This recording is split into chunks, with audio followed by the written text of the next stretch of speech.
Good afternoon. I am Valerie Austin and the author of the Student's Comprehensive Guide for College and Other Life Lessons. I wrote the book to assist high school students and their parents to navigate the journey of careers in college. I am also the host of the Employer Speaks series, which is designed to highlight different careers and the paths to achieving those careers.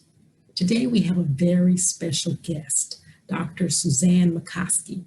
Dr. McCoskey has a Bachelor's of Art degree from Oberlin College, Master of Science degree in Applied Statistics from Syracuse University, and a PhD in economics. She has taught economics and statistics at a variety of universities in the U.S. and overseas, including the U.S. Naval Academy, George Washington University, Johns Hopkins University, and the University of Pretoria, South Africa.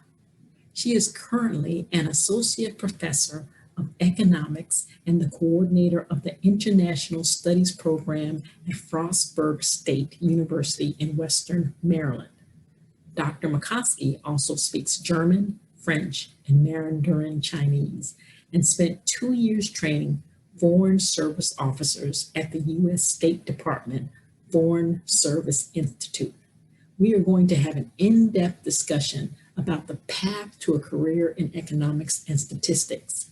We will also address the vital role of economists and statisticians in addressing political, economic, and social issues. Thank you for watching. Well, let me ask you this. According to mynextmove.org, which is a career exploration website, an economist can earn between $59,000 and $185,000. The median salary is about $105,000. What determines your upward mobility within the field and greater pay? So I think, but that includes undergraduate, right? So yeah. Yes. So what I would say is, the degree to some extent, a lot of students want to work in Washington, for example, DC, and just because of Washington, and you live down in that region, so you will know Washington has a lot of people with advanced degrees walking around, right? And so one of the things that, for example, if you wanted to have, this career progression at Washington, DC, you came out with an undergraduate degree, you would need some type of master's degree, right? To the contrary, if you were in an NGO, for example, and your skill set was really boots on the ground, you could have a career trajectory that way. But Valerie, you may not be called an economist anymore. I see. It's right. Non-linear career progression, and also the title may not be. Exactly. So, I may be an economist who starts working at an NGO, and I may be progressing based on my education, but I might become program coordinator, assistant program coordinator, and so forth. To advance with the title economist, you would have to acquire some advanced training. Well, typically a master's or PhD degree is required for jobs in purely economist fields, or as you stated, some governmental jobs. Now, why is that the case? What does the extra education or graduate degree teach students that is different than a bachelor's degree? Why do they require that extra education? Unfortunately, I think, well, there are several reasons. I think the first is a supply-demand reason. And one of that is when you apply for a job as an economist in Washington, there are so many people with advanced degrees who are applying for the same job, it becomes almost a de facto filtering device, right? Now, that may not be true if you are in other communities, right? But certainly in Washington, and people who like the policy aspect are going to probably end up in Washington, it does become a kind of supply-demand issue.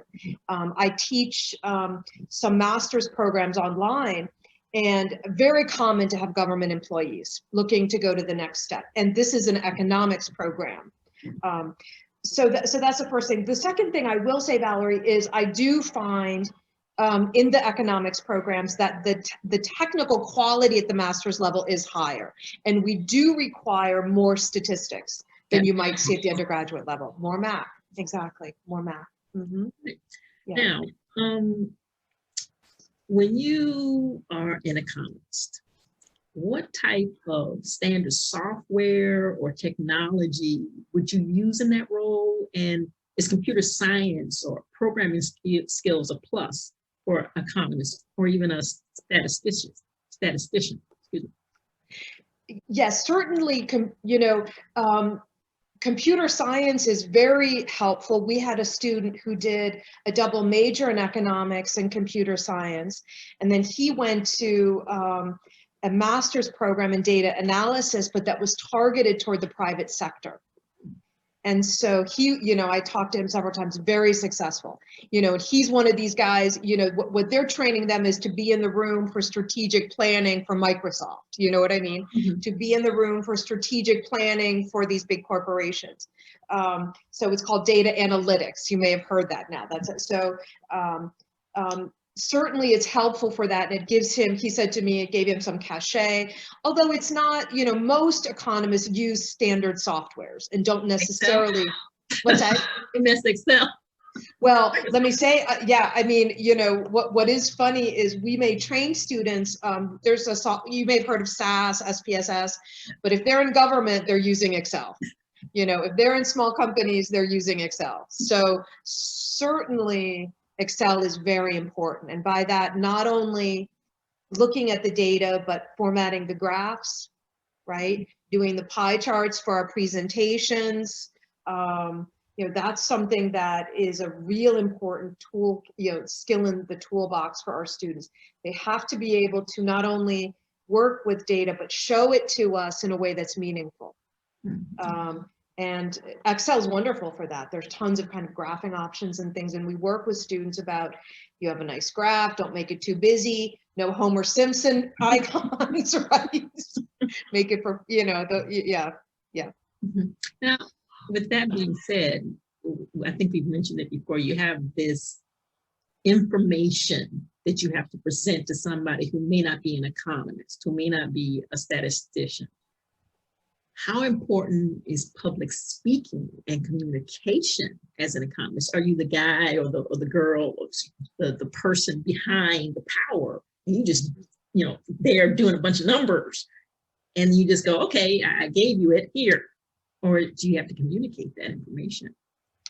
That's a great question. I think a lot of economists have the almost the stereotype of being sometimes the one in the back who can't really relate to people, right? And is very data driven. But, the ones, the economists that are going to really, I think the economists that are going to be really successful are those who can explain economics to everyone else, and be able to talk to people.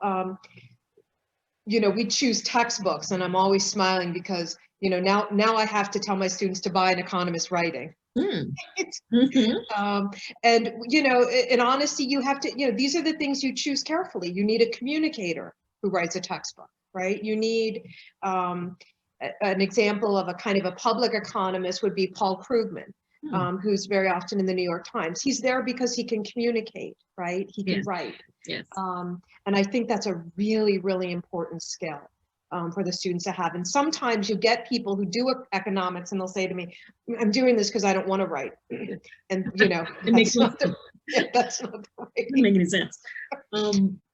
So how can policymakers and legislators leverage the knowledge of an economist? You have the Federal Reserve, you have this Treasury Secretary. How can they leverage what an economist can bring to the table?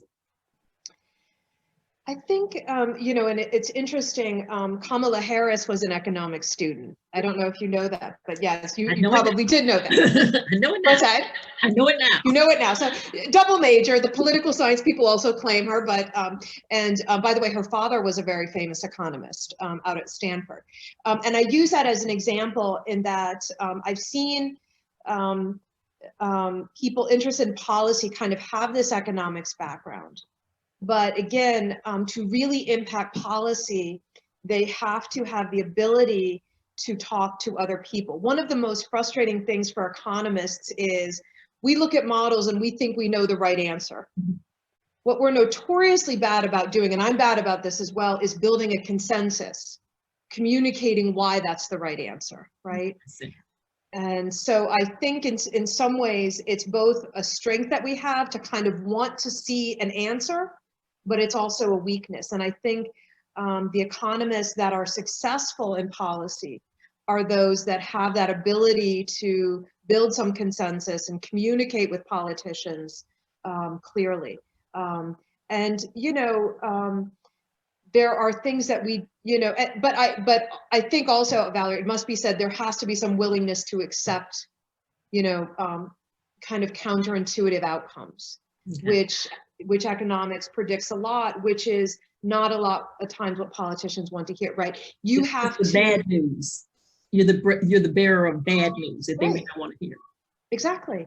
You know, or think about, you know, we talked a little bit about crime reform. An economist might crunch the numbers and say, listen, it's a lot more expensive to keep someone incarcerated than to train them and release them back to do a job. I mean, that contributes to the economy, that, you know, but, you know, someone has to hear it. Understand and implement it. Hear it and implement it. Hear it and implement it, and be persuasive to constituents who in some cases, you know, they don't want to do. All right. We've talked a little bit about occupations that are out there for economists at the bachelor degree level, at the master's and PhD level, but I'm going to hone in on the postgraduate. What can they hope to pursue in academia, non-governmental, and the governmental sectors? Would they have that PhD or that master's? What type of occupations can they hope to get into?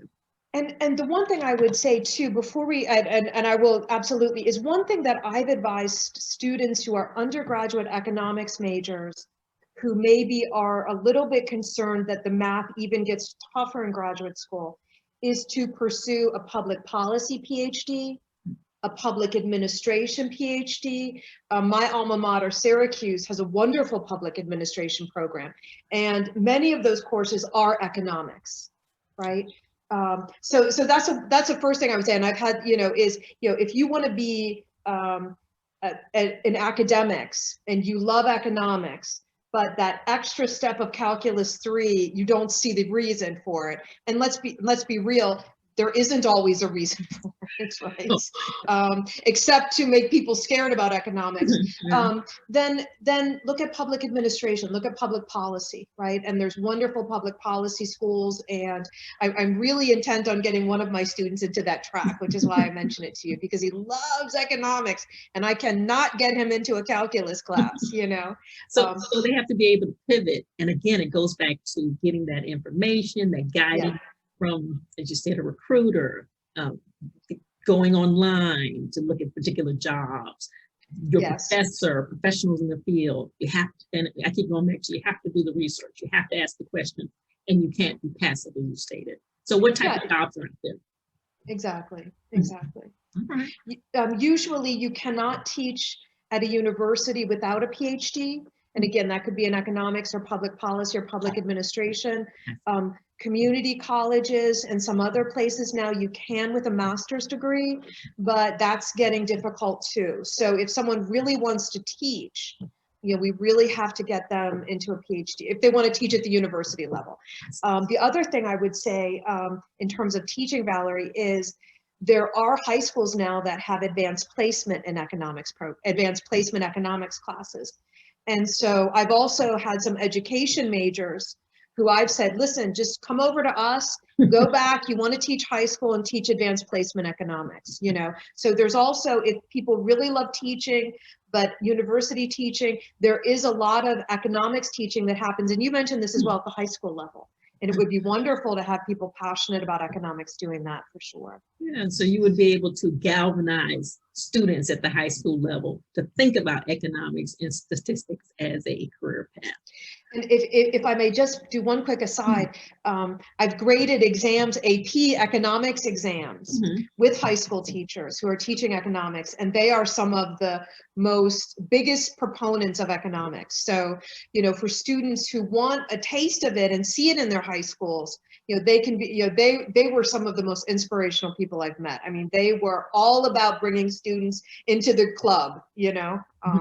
Well, I can believe it because in the research for this particular interview, I kept saying, wow, I want to ask this question about economics. I want to ask this question about statistics. Oh my gosh, this field is so open, the things that you can do and as a stepping stone in business and international law and economics. It's just so many different things that you can do. Now, I'm going to ask you a real world question. Real world question as an economist. You can give me the bad news if you want. We're talking about a $15 federal minimum wage. Is that a good strategy to raise U.S. citizens out of poverty? And if so, what type of statistics would someone want to garner to possibly bring that to a legislator or politician? Yeah, that's a great question. So the major economic argument against a higher minimum wage is employers will hire fewer people. Right. So, and I'll tell students, I was in the gym and, they were talking about raising the minimum wage in Maryland, and a local entrepreneur said, if they do that, I'm going to have to let somebody go.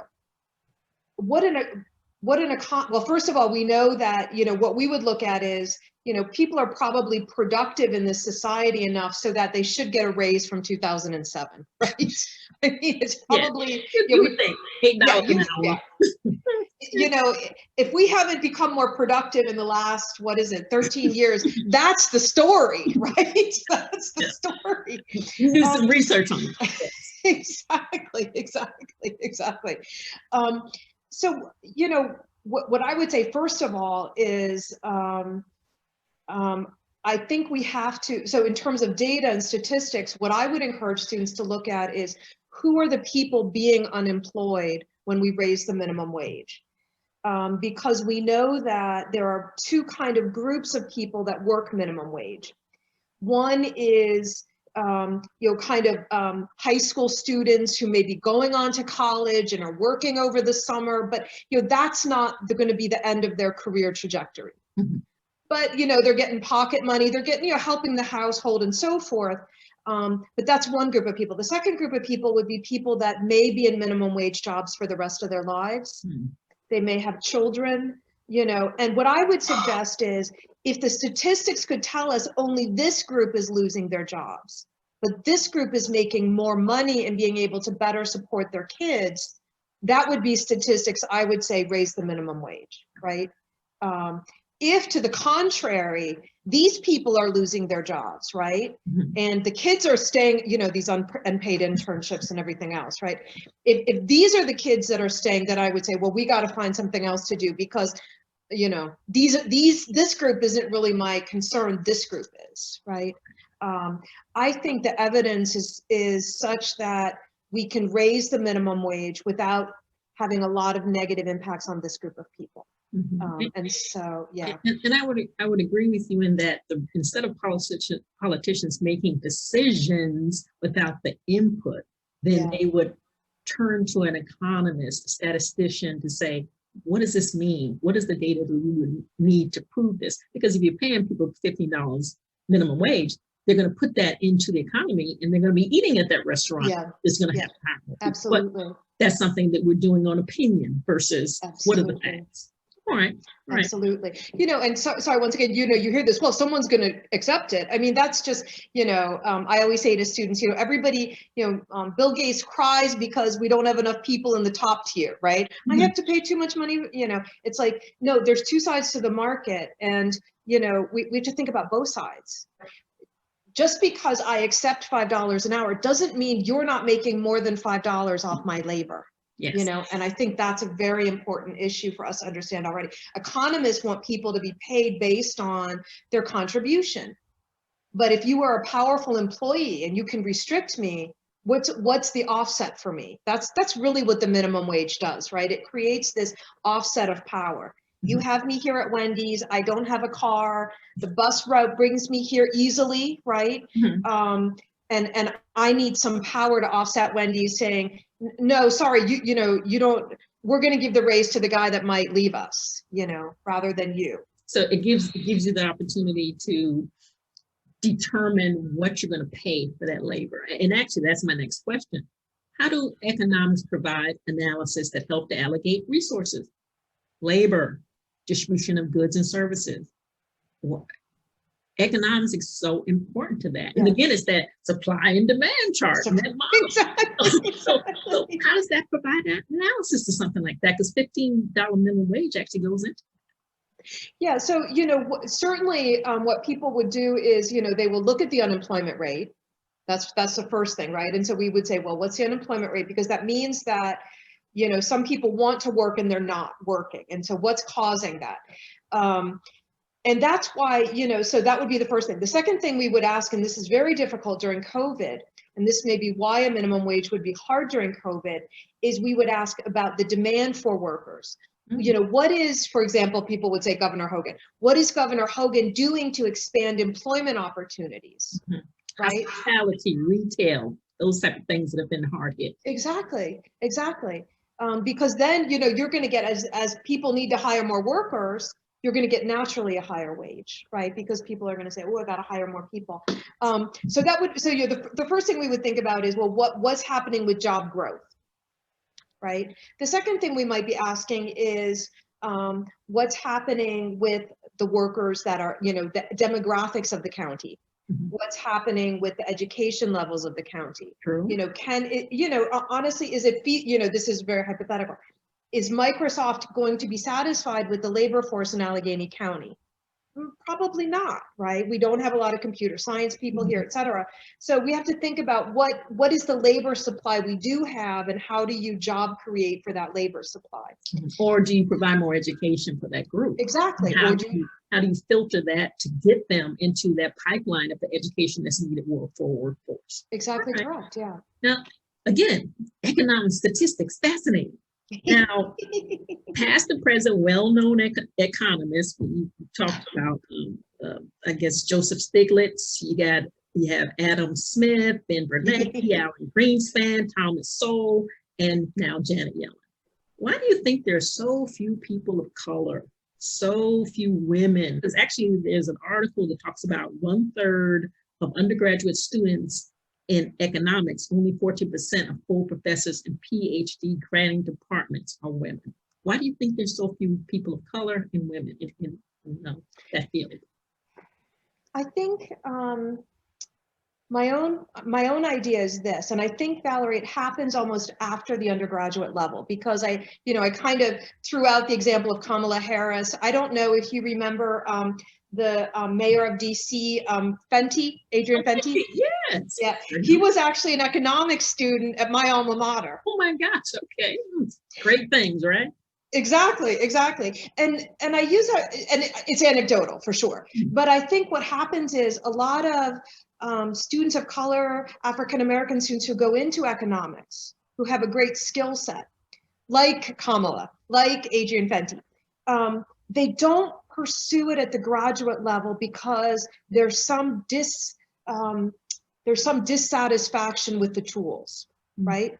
And I say this, as a woman entering economics, I think especially as an 18 or 22-year-old, you're thinking about yourself, right? And okay. So, by that I mean, I've noticed a disproportionate number of women who do labor economics. I see. And I think that's because for a lot of women, that issue in economics resonates with them. They know women who've been discriminated against. They know women who have joined unions. The social issues. That's why you have a lot of social workers. The social issues. Exactly. My own sense is that with students of color who come into economics, some of them come in to solve very important problems. And they want to solve very important problems. And then we say, well, to go to graduate school, you need 3 semesters of calculus, you need 2 semesters of statistics. And then you get there, Valerie, and the whole first year is math. And so what I think happens a lot, and I think this happens, with people who want to solve problems with economics, is they find another discipline. I see. And they say, okay, I came into this discipline, it says a lot to me, it's very interesting, but I don't want to do math for 4 years. And I don't want that toolbox, I don't want that technical toolbox. It's not what it's going to do for me. Yeah, it's very esoteric, it doesn't say anything to me. So I find personally a lot of women and students of color that I have had have, gone into, let's say like Kamala, I went into economics, but then I went into law. You know, like Adrian Fenty, I think he went to law school as well, right? Because maybe that toolbox is more relevant to me. And I blame it on economics because we have this very esoteric toolbox. And I know women and I know people of color who've gone into economics and said, I'm not getting close to the problems I thought I would with this toolbox. Do you know what I mean? That would be disheartening, truly, that you thought that this was something that would be able to help you in that particular problem solve. Yeah. And you know, or I'm not being heard, you know, because you know, at the conferences they want to ask me about my math and I want to talk about, you know, what I observed. I mean, so there is and I apologize, I think it's the BEA, I believe it is, and I apologize if I get it wrong. There is an economics association for Black economists, for students of color who are interested in economics. They might want to look into that organization and see what kind of comments they're doing. Those economists have their own conferences and also come to the main conferences. But I think kind of, you know, walk out, and I'm using this not literally, but, you know, and female friends like, you know, we'll do this too. Just walk out when it's like, land a spaceship. You know what I mean? This is not. Well, I tell you what, if I had my druthers, I would bring you back and I would ask you, what would be the perfect master and PhD program for someone that would consider economics for school? What should they consider versus all this math, which is required? But what other things would you add? But that's for another time. Okay. At this point in time, I would say, Okay. What is your advice to those students who are unsure if economics as a major is worth their time and effort to pursue for potential careers? We talked about a lot of it, but what would be your advice to those students? My advice to the students would be, I think that an undergraduate degree in economics, I've not seen many students regret that. The toolbox is so strong, and we still kind of do enough case studies to pull students into the discipline. You know, I teach an economic development class. And so, you know, we do concrete case studies and we talk about, you know, different foreign aid models. And so I think for students interested in economics, I think the undergraduate degree for me is like a slam dunk. I don't think you'll regret it. If you trend away from the math and don't want to do this esoteric kind of theoretical PhD, then as I mentioned, I think for students, public policy degrees, public administration degrees, MBA degrees, all of these build very well on an economics undergraduate degree. So for me, Valerie, where the decision about it being worthwhile comes in is if you take that step beyond undergraduate in economics, right? Yes. Versus MBA, policy, or something else. But I think as an undergraduate major, the students really have a toolbox that is well respected, you know, in a wide variety of fields, and shouldn't be a regret. All right, all right. Now I have 2 minutes, so I'm gonna ask you one quick question. Okay. I saw that you speak German, French, and Mandarin Chinese. Yes. I wrote an article about parents who should advise their students to learn a second language, the language. Since you have 3, how does a second or more languages open up career opportunities? Might not be economists, but how does it open career opportunities?